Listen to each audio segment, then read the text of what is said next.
have to stand together, united and determined in our communities, as the people of Manchester did less than 2 weeks ago. We all express our love and solidarity to the families and friends of those who have died and of those who have been so grievously injured. And though we find it difficult to fully imagine their pain, we feel for them, we're with them, and we grieve for those who have died. We pay tribute to the ambulance service and the fire and rescue service for their bravery and their professionalism, and especially to the police and the British Transport Police. They acted quickly and decisively to save lives. Their professionalism was again exemplary. And also our magnificent National Health Service staff, who are still working now to save lives and heal the injured. And let's express our admiration too for those members of the public who put themselves in danger to assist and protect others, even to the extent of confronting the murderous attackers.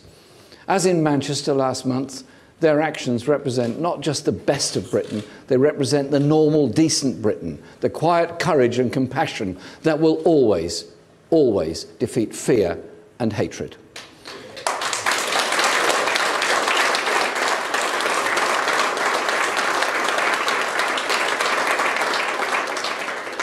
Those who wish to harm our people, divide our communities, and attack our democracy will not succeed.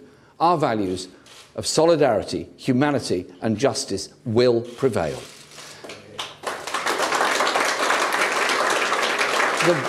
The violence and brutality of last night's attack, the targeting of innocent people going about their ordinary business, is a depravity familiar from similar attacks in Manchester, across Europe, the Middle East, and beyond. That is why we're ready to consider whatever proposals may be brought forward by the police and security services more effectively to deal with the terrorist threat. If Labour is elected, I will commission a report from the security services on Friday on the changing nature of the terrorist threat. Our priority must be public safety, and I will take whatever action is necessary and effective to protect the security of our people and our country. That includes full authority for the police to use whatever force is necessary to protect and save life, as they did last night, as they did in Westminster in March. You cannot protect the public on the cheap. The police and security services must get the resources they need, not 20,000 police cuts. Theresa May was warned by the Police Federation, but she accused them of crying wolf. As Labour has set out in our manifesto, we will recruit another 10,000 new police officers, including more armed police, who need to be properly rewarded, as well as 1,000 more security service staff to support our communities and help keep us safe. But it is the timing of yesterday's attack that we must also address today. The aim of the terrorists is plainly to derail our democracy and disrupt or even halt this election. The general election is, of course, about the democratic choice between Labour and Conservative parties and our very different visions and plans for the future of our country. But it's also now about something even bigger. It's about the struggle between terrorism and democracy itself. The mass murderers who brought terror to our streets in London and Manchester want our election halted. They want our democracy halted. They want their violence to overwhelm our right to vote in a fair and peaceful election, to go about our lives freely. That is why there can be no doubt that next Thursday's vote must go ahead. Neither can we suspend our campaigning. So I'm glad to be here in Carlisle, as scheduled, and launching our housing policy with John Healey tomorrow. Across London today, people have been carrying on, upset and appalled, but carrying on. To act otherwise would be to hand the twisted, depraved strategists of ISIS the political victory they crave. That is right, that we return to the choices the British people face on June the 8th, in the sure and certain knowledge that we have together whatever our party views, already made the choice between democracy and terrorism, between freedom and fear.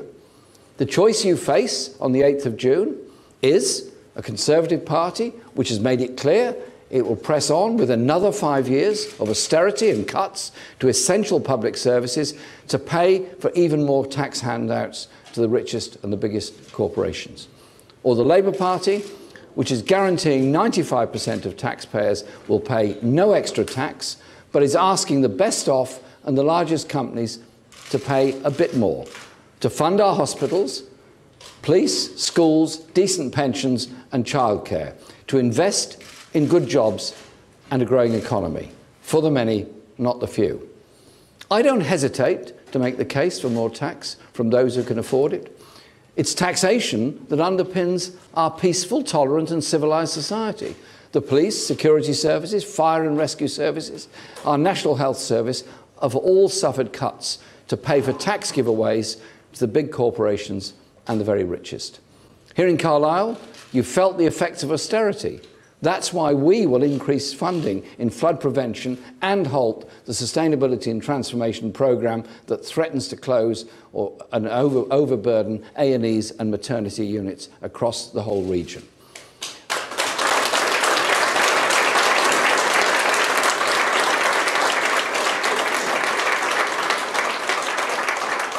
We are the 5th richest country in the world.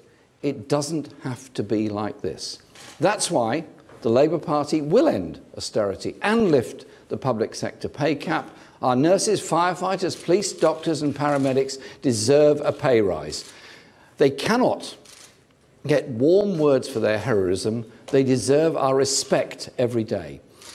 If I'm elected Prime Minister on the 8th of June, I'll be asking the Commissioners of the Met Police and the British Transport Police for the names of those whose bravery should be commended, to acknowledge their heroism and of many others in our emergency services and among the public who intervened.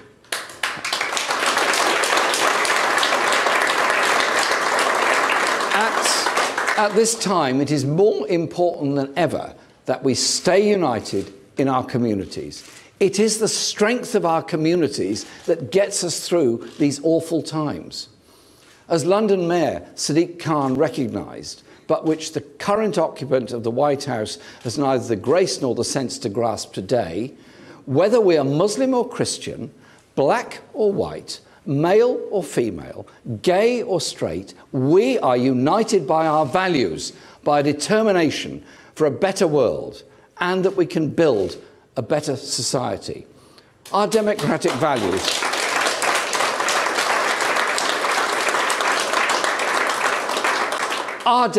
values must be maintained. We must resist Islamophobia and division and turn out on the 8th of June, united in our determination to show our democracy is strong, however you decide to vote. And yes, we do need to have some difficult conversations, starting with Saudi Arabia and other Gulf states who have funded and fuelled extremist ideology. It's no good Theresa May suppressing a report into the foreign funding of extremist groups. We have to get serious about cutting off their funding to these terror networks, including ISIS here and in the Middle East.